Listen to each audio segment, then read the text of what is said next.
Talk, talking crime, cases, and backing the blue. Now, here are your hosts, Captain Ed Mehmet and Detective Kevin Schroeder. Hello, everyone, and welcome to another episode of Cop Talk. I'm your host, Kevin Schroeder, and I'm here with my co-host, the good captain. Hello, WABC listeners and YouTube viewers. Here we are again today with a very interesting guest. So today our guest on Cop Talk is retired New York City second grade detective Tom Smith. Some guys say Tommy Smith. We're going to call him Tom Smith today, or whatever he wishes we call him. He's also the host of a podcast called Gold Shields. Welcome, Tom. Thank you so much for having me here. It's a pleasure. So, Tom, why don't you tell a little bit, everyone, about your background, where you grew up and et cetera. Yeah, well, I grew up in Inwood, up in Manhattan. My dad was a NYPD detective, so I grew up in this world, grew up idolizing him. He was my hero. He was everything I wanted to be, and I was just drawn to the job, primarily because of him and going to Yankee games and stopping at the 4-4 and stopping at the 4-1 before or after the game. So just knowing all his partners, knowing all his friends, and just being completely drawn to it. And it's all I ever want to do. And a lot of us in life don't get to really live out everything you want to do as a kid. And I got to, and that was the best part. And he got to see it, a big part of it. So that was pretty much it. And then grew up in Rockland County. After my dad retired, we moved up there. A little less craziness with four older sisters and get them out of the city as well. So grew up there and then got in the NYPD in 1990 and just started on a very fortunate career, which I would do all over again if I had to. Now, when you came on in 1990, what was your first assignment? I was in the 3-0. And 3-0 precinct, yep, okay. In upper Manhattan. When everything was going on there, when the craziness of the 3-0 happened, I was there. So living through that. But with all that put aside, it was a great place to learn. It was a great place to work. The cops who were there, the neighborhood you were in, you were busy. And that's what I wanted to be because, my dad always said, if you're going to learn it the right way, and be busy. So you are forced to learn the job, even if it's a crazy tempo, You're going to learn it quick and you're going to learn it from the best cops. And that's what happened to me. And I love the busyness of it and being on 4 to 12s and then into anti-crime right after that was just an amazing place to work. That's very true. When I left the police academy in 1959, a long time ago, I went right to the 79th precinct in Brooklyn, which at that time was a real bucket of blood. And some of the fellow recruits that I went through the academy with went to the cushy precincts of Manhattan, and they were amazed that I made so many arrests in such a short time. I would ask them, how many arrests have you made? Oh, none. How many you made? One. When I maybe had 10, 15. So it's true. When you go to a really tough, busy precinct, you learn the job very quickly. So when I came on in January of 1985, I was assigned NSU 5. They had NSUs back then. Right. I don't know when you came on what they called. They just finished them. Just finished them. So I was in NSU 5. We turned out of the 3-0 precinct. We worked the 3-0, the 3-4, the 2-6, the 2-4, 5th Division, and then they'd send you the pressure point here and there at the 2-8 precinct, But yeah, and it was rock and rolling back then. It's funny when I was graduating from the academy, friends of mine who were going to, as Ed says, some softer, NSUs. They said, Kev, when you finish NSU, you're going to have medals up to here. I'm like, why is that? They said, you go to one of the busiest houses in the city of New York, And it's true. Yeah. But it was great because, like I said, you learned every aspect of it. Yeah. How to work on the street, how to talk to people. Yep. The paperwork, going down to court, you just learned it quick. And it just made going to work easier every day because you were just more experienced all the time.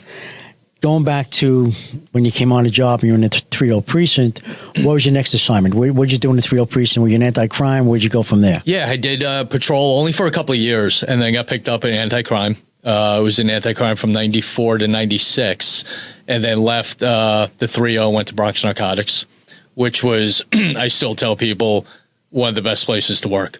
At that time, the way narcotics was run in the city with what was going on and the team I had, we had an amazing team, which made it all the better. My partner and I did a lot. Our team did a lot. And you'll just look forward to going to work every day because it was like a new job. Yeah. You know, going from a precinct and what you dealt with in a precinct to narcotics was like a brand new job. And going to work in your jeans and T-shirt every day didn't hurt. Wasn't bad either. Yeah, didn't have to shave every day either. Nothing. Although they don't have to shave today anyway. But, you know, back then you had to shave. Yep. Clean shaven. But I'm sorry. So you were... No, it was all right. You know, did all that. We did a lot of big cases.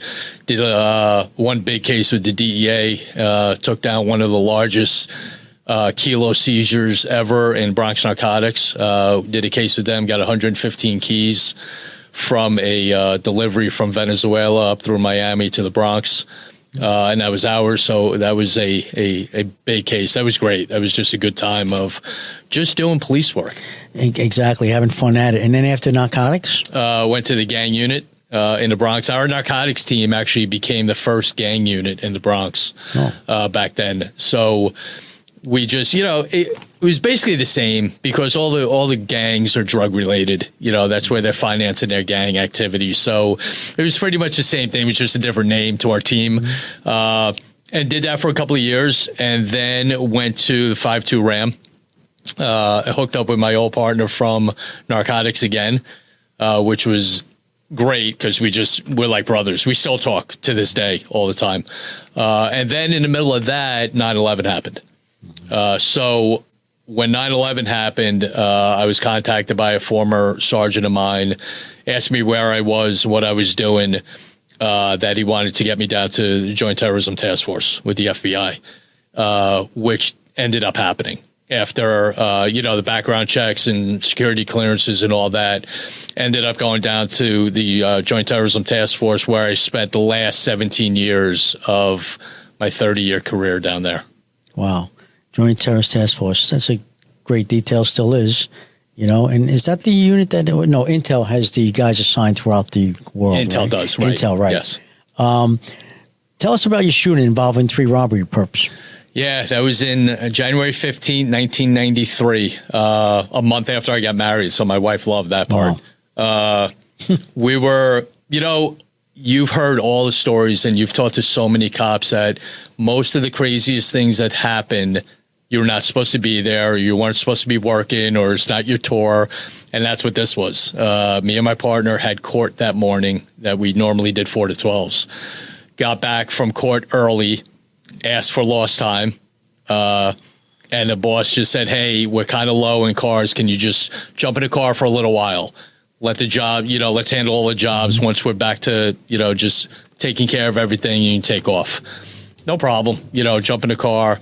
And we were waiting for one of our coworkers to cash his check in the bank on 145 in Broadway and get alerted to something going on in the supermarket across the street. And that supermarket had a reputation of just chasing people for stealing apples. You know, so that's what we initially thought it was until more and more people said something's going on. So we went over there and got stopped by one of the employees saying they just got robbed by 3 guys with guns. They tied up the security guard and they were in a car coming up 144 Street. They carjacked the livery cab. They're coming up to the corner. So we pretty much cut the car off. They leaned out of the car, started shooting at us. We returned fire. They took off going northbound on Broadway and got stopped by the officer who was in the bank. Heard me on the radio, heard the shots. So he came out and stopped the car. One of the perps leaned out of the car and shot him in the leg. So he went down, and we had pretty much a shootout with them in the back seat of the car and us in the back of the car on the street. So we ended up, we caught all 3, shot 2 of them. One of them fought it in trial. He was found guilty, ended up getting 115 years in jail. Career criminal, bad family, bad brothers, very well known in that area. And we found out later that this group was actually wanted for 17 supermarket robberies throughout the city. Wow. Ralph ended up being okay. He got 3 quarters because the bullet blew his hamstring out when it exited his body. But he was okay, and we all ended up walking away all right. Cap? It's a hell of a story. It was a hell of a day. No, but you're right. You're right about the unexpected happening. Mm-hmm. You know, I can tell you a story. In Brooklyn, this cop went into a place for a cup of coffee, and there was a robbery that happened outside. So he steps out in the street, and people are chasing after the guy. He has no idea what's going on. Then when he learns it's a robbery, he takes out his gun and he trips. And he discharged, firearm discharge accidentally. And the guy stopped. The perp stopped. It's crazy. He winds up getting a medal for something he didn't even know about. You know? Crazy. You at one time went to Afghanistan, right, on one of your special assignments. Can you tell us about that? Yes, I did. In 2009, when I was in the Joint Terrorism Task Force, it actually began in around November 2008. Got notified when I came into work one day, and I was in the middle of running a completely other case that I was really busy on and traveling a lot on. And when the supervisor and special agent asked me to come into his office, I fully anticipated it being about my case. And he said, hey, you know, we need to put your case on hold. As a New York Times reporter got grabbed in Afghanistan with his driver, and you're going to handle it with one of the other guys. So, okay. So we start kind of planning how we're going to attack this, running an international kidnapping case of a New York Times reporter, which elevates the political realm of this to a really, really high level of D.C. being involved, the White House being involved, State Department being involved. But the good part about it, and the easier part before I get to actually go in there, we came to an agreement with the New York Times that we were not going to publicize this. So no one knew this was going on, which helped us out a lot, just pressure-wise and timeline-wise. It wasn't, you know, it wasn't on the news. No one really knew about it. So in March of 2009, I head to Afghanistan to run this case on the ground there, and ended up being there for 3 months, working really close with the CIA, working close with one of the Navy SEAL teams up in Bagram, Navy Intel, you know, all that. So it was one hell of an experience with going over there. And I get asked a lot what it was like. And it's like going back 3,000 years, a time machine. It's dirt, rocks, and bad guys. That's all that was there. But the experience was great. We ended up coming up with a plan because of a source that I developed there, along with the agency. And my source that we used a lot ended up being the #1 heroin dealer in the entire country. Wow. So I needed a source. I'm not from there, so we needed someone on the ground who knew the bad guys, knew the terrain, knew how it all worked over there, and worked very well with him. He helped us out a lot, and in the end ended up getting him home and getting him out of there. Well, why was he kidnapped in the first place? Just a ransom grab. They knew he was over there to do a story, that for the magazine. And they just saw an opportunity and they grabbed them. And this particular network that was over there, a Al-Qaeda affiliated group, was into kidnappings. So we knew who had them. It was just a matter of locating the numerous places that they had locations at throughout Afghanistan and pinpointing where exactly he was being held, which took a lot of work, a lot of help from the NSA, a lot of help from locals, especially the source that we had, and the intelligence from the military side as well. This National Foster Care Month, Marine Toys for Tots is providing hope to children who need it most. Staff Sergeant James Caldwell, who grew up in foster care himself, shares that while handing out gifts at a Toys for Tots distribution event, a little girl looked up at him, reached into her bag, pulled out a stuffed animal and said, "Someone needs to make sure you get a toy too." That simple gesture embodies the heart of Marine Toys for Tots, ensuring every child, including those in foster care, experiences the kindness that can transform their future. Visit toysfortots.org today. You also had top secret clearance. Can you tell us about that? No. That's why it's top secret. You don't have to tell us your special assignments. It was, it was something that everyone over there has. You get a national security clearance, your top secret clearance, along with different other levels of clearance, depending on what you're working on, from the agency, from NSA, depends on what you're working on, with different clearances that you either get read into or just have all the time.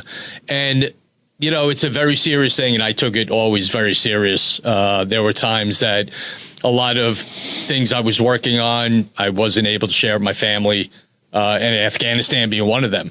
They knew I was leaving for around 3 months, but my family had no idea why I was going there, which is hard to do. As an NYPD detective and cop, we tell stories. I did this today. I did that today. We've all gone through it. So when that actually has to stop, it takes a little getting used to of what you can share and what you can't share. But my family, my wife, we've been together for 35 years now, understood it and never really asked anymore. If I came up and said, hey, I have to go here because of a case we're working on. Okay. She understood. So that helped a lot. But it was a big responsibility of what you had with the information and cases we were running, not being able to share it with anyone. So it was just a big responsibility to have, but everyone was under the same umbrella of having those. So you just got used to not sharing things. Were you able to tell your wife where you were going? Just Afghanistan. That was it. And again, she didn't know why, because like I mentioned, it wasn't on the news. So she couldn't put 2 and 2 together of why I was over there. Once I got home and we got him out and then it was on the news, then I was able to tell her, yeah, that's where we were. How was the food there? It depends where you are. If you were up in Bagram, was a great place to go. The military base in Bagram, because they actually had contracts with like Pizza Hut or Burger King. So that's what you ate. But the local food, you kind of stayed away from. The embassy food was okay. You got addicted to hot sauce. You just put hot sauce on everything. Everything tastes good with hot sauce. Chicken, pizza, rice, whatever it was that you had, you put hot sauce on it. I tell everyone, when you went into the dining hall, you have your salt and pepper and forks and spoons and all that. Then you had about 60 bottles of hot sauce on like the top shelf because everyone used it. And that helped a lot. But it was different. Again, just getting used to it. It was a different way of life. It was a different way to live while you were over there. So it was just another aspect of getting used to it. I liked Afghan bread. Did you ever have that? I may have. It was like soft pizza dough, sort of. You just pull it with your fingers. Oh, I can't think of the name of it, but yes. Okay. It was, you heated it on just openly on like a flame. Yep. And you pulled it, right? Mm-hmm. You pulled yep. It was pretty good. It was like pizza dough. Where'd you have that, Cap? In Brooklyn or in Afghanistan? Well, my girlfriend of mine used to give it to me. Oh, man. Tom, what was your favorite assignment on a New York City Police Department? Probably narcotics. Really? Probably not. JTTF was a different world. That was just stuff that none of us ever really dealt with before, just on a street level. With the amount of traveling I did, having the opportunity to go to 18 different countries that I was in and dealing with, high level security agencies and representatives from their governments and ambassadors and all that. That was different. That was just in and of itself a really high level, great place to work. But when it came to just police work, narcotics was the best. Yeah. I was fortunate. We had a great team, very tight group of guys. We did a lot of search warrants. So everyone knew everyone's role and everyone did the same thing on every search warrant. Yeah. No one, hey, let me try this one. Let me try that. When you have to sit around for hours doing surveillances, you become a tight team. Oh, yeah. And that was probably the best place I was. And I'm sure you had good bosses, too. That helps. Yeah, that helps. But it is, because when you get to that level, the best bosses, as both of you know, are the ones that go, right. Go ahead. Right. Keep me in the loop. Let me know what's going on. Right. And that's what was there. We had a very well-known team, so reputation-wise was easier to just go out there and take care of what we need to take care of and get the results, luckily, that we got. Mm-hmm. You're right about narcotics. I spent 7 years in narcotics in the 60s, and I learned so much there. I learned about search warrants, wiretapping, surveillance, things that the average detective did not know in the local squads. And so when I went into a detective squad, I was like the search warrant guy. because I knew how to get them. I would type up my own affidavits in the station house. Yeah. So there was an awful lot of experience coming out of assignments like that. More cases, you go to trial in narcotics. I was in narcotics 5 years. So, even when I went to the Bureau, I was still going to trial for like another year, with all the cases we had. And that's where you kind of learn how to be a detective. You go from patrol, anti-crime a little bit, not much, but then once you get into, database checks, surveillances, kind of getting flow charts together of different groups and detecting who's the main guys, who's not, who's the runners, so you start to get really a feel for detective work in narcotics. And that's where I got promoted out of as well. So it's, squad's different than, narcotics detectives are do different work obviously than the squad. However, but no, search warrants, more experience with search warrants, as you said, you're doing more. As the captain said, actually doing more with search warrants, and court appearances and trials, testifying in trial. Much more experience, I think, probably than the Bureau. Back absolutely. then, anyway. Yeah. Does a famous detective? He claims to be a famous detective in Bronx Narcotics. Spank. Oh yeah. Ran into him once or twice. We were there. We were there at the same time, and his team and my team were part of the 4-4. Teams that covered the 4-4 precinct, and Spank was great. Had a couple of football games together. Yeah. Yankee fan. So big Yankee fan. He was on a Yankee Stadium detail. Yes. He was my partner for 10 years in Midtown North Squad, and we're still very good friends today. Oh, yeah. His son's also on the job now. But great times. And when you were in JTTF, do you remember what the manpower was? How many detectives, cops, how many people in? JTTF changed a lot. It was started in 81, with all the domestic terrorism going on, FALN, and all that. So it kind of stayed that way for decades. On September 10th, 2001, there were only 11 detectives assigned to JTTF. Whoa. That was it. Very small unit, very small team that filtered out to other FBI teams that were in there. And then 9/11 happened, and the New York office became the largest JTTF in the country. We ended up having, when I left, about 65 different agencies assigned to the task force with 3 different divisions, 3 different branches: international, domestic, and intelligence. And we went from 11 detectives up in the probably 125, 150 range.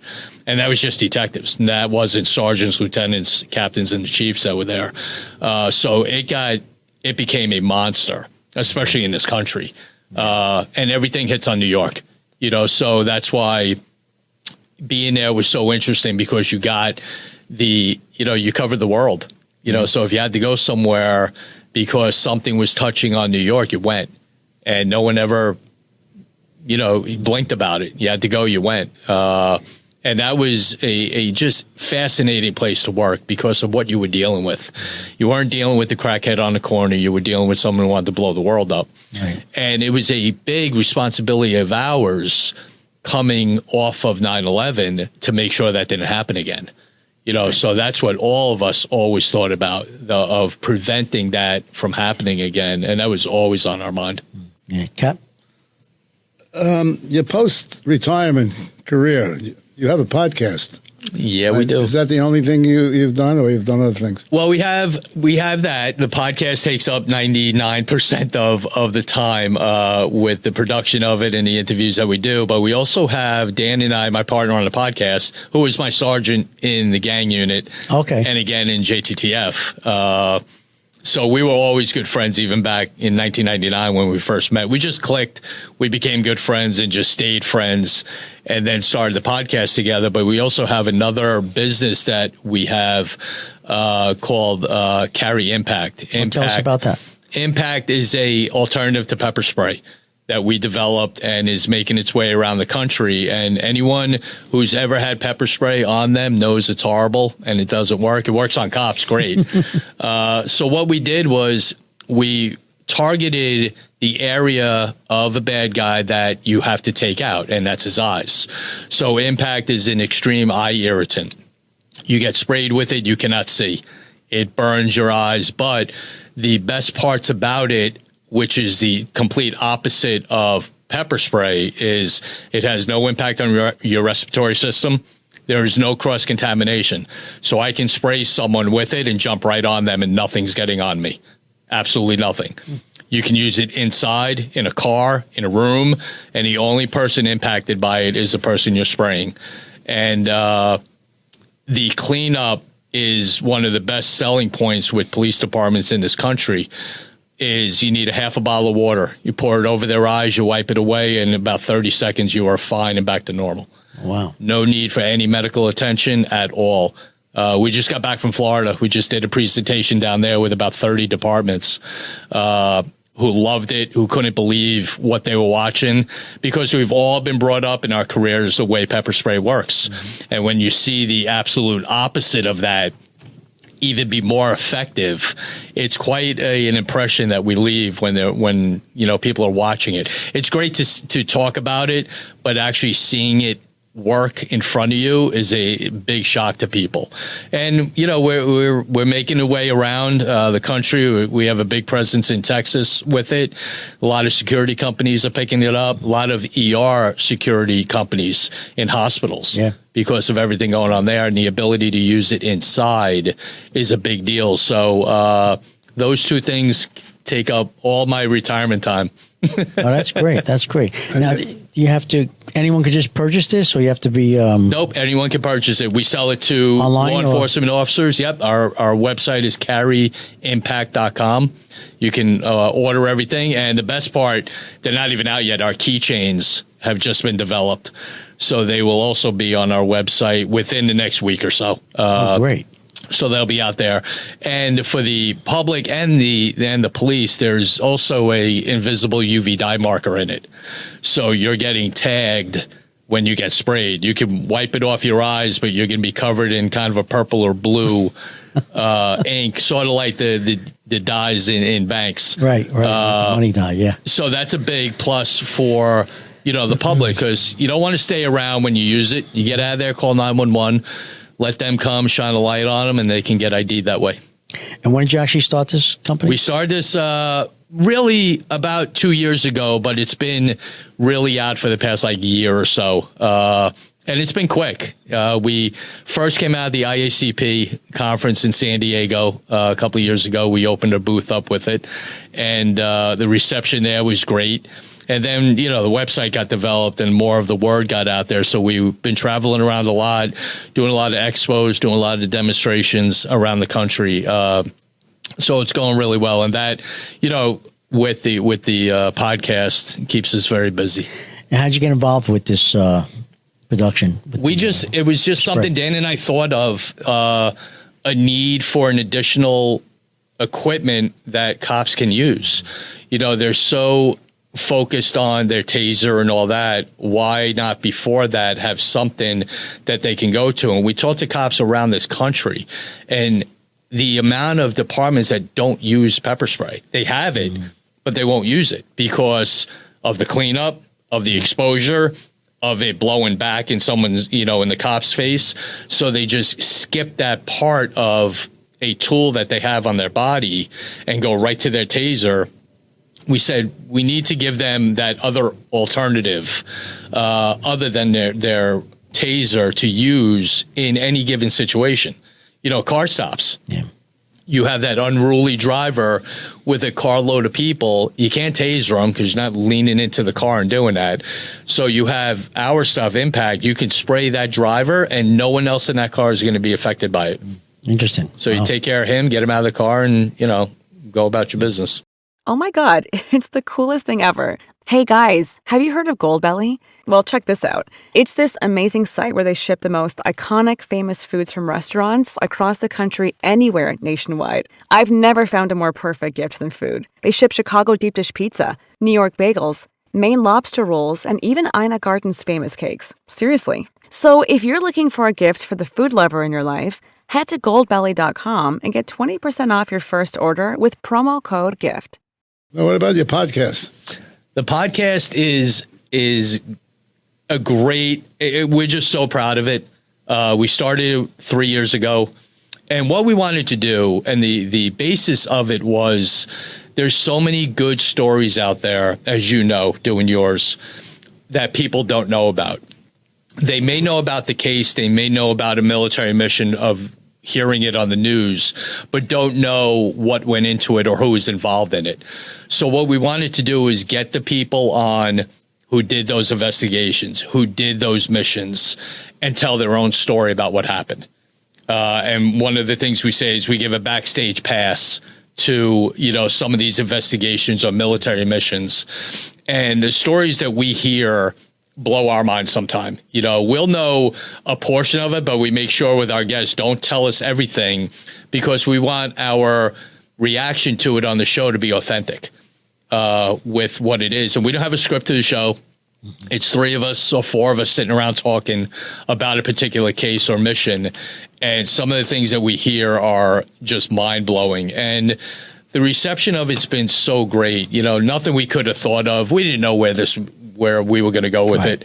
Like I said to you earlier, Kev, we had 7 shows lined up when we started this and didn't really have an idea what number 8 was going to be until it just picked up steam and it just took off. Yeah, great. And we just recorded our, I think, 118th show. Great. The other day. 115th just got released. So it's going really well. And we're really proud of it. And what the feedback we get from people makes it all worthwhile with, wow, I didn't know that. I didn't know that about the story, or having victims on of certain crimes. Like we had one of Ted Bundy's victims on who lived, telling her story.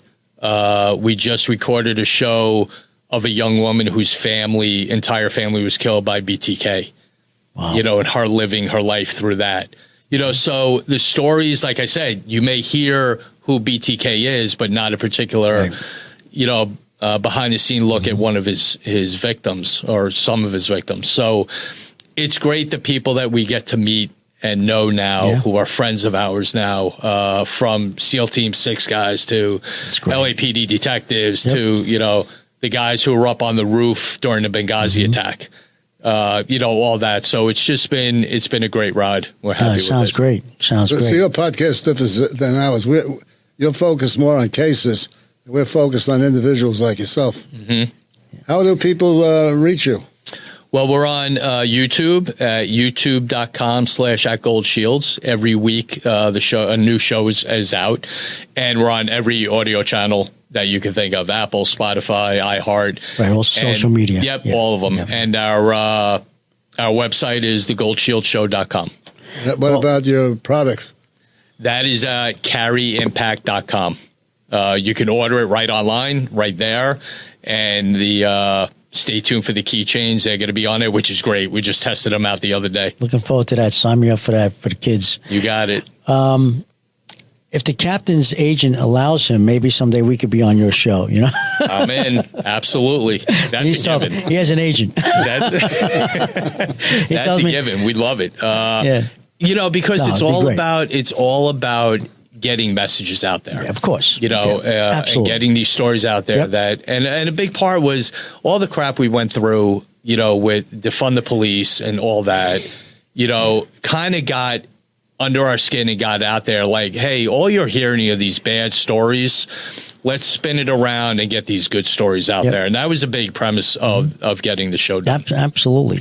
It's one of the reasons we started our show.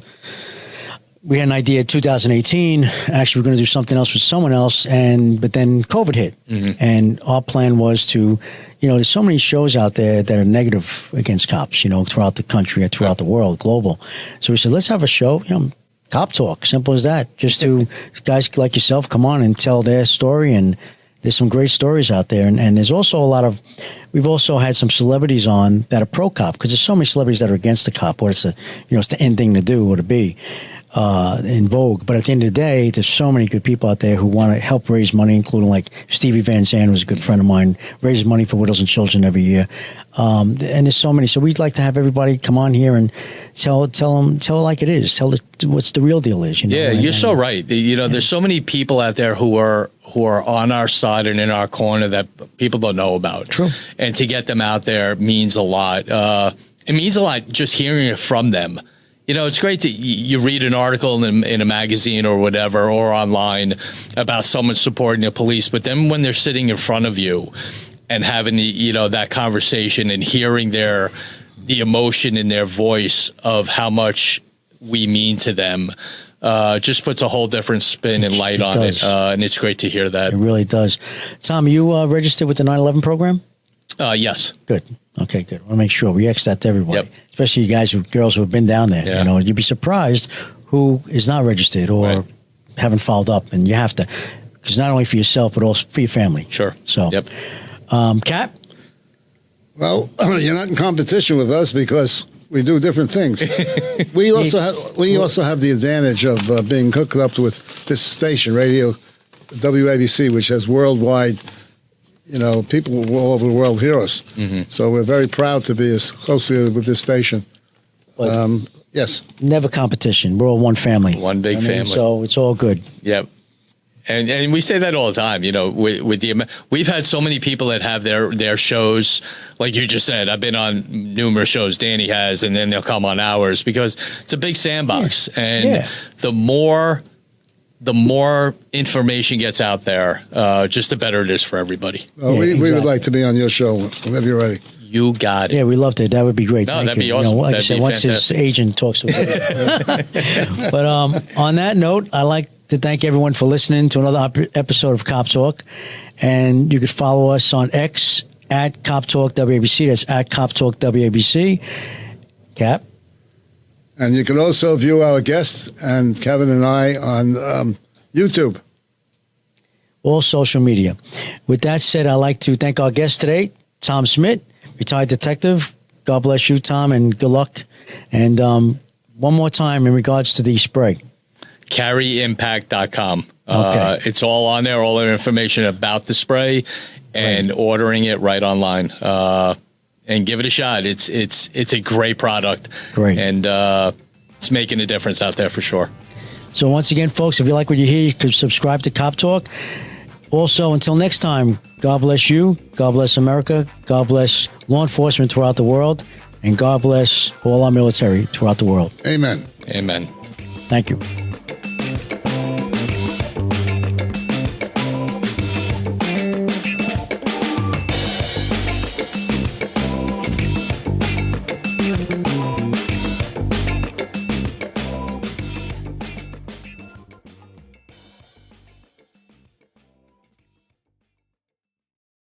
Hello, folks. Larry Kudlow here. Pay attention, because China is leading the largest anti-American alliance since World War II. One that's already dumped U.S. bonds, grabbed 43 million acres of our farmland, and is plotting to dethrone the dollar. That's why IRA and 401k savers are protecting their savings with gold. Please go to freegoldguide.com/Kudlow or just call 800-621-3908 for your free gold guide on how to protect your wealth with gold 100% tax-free.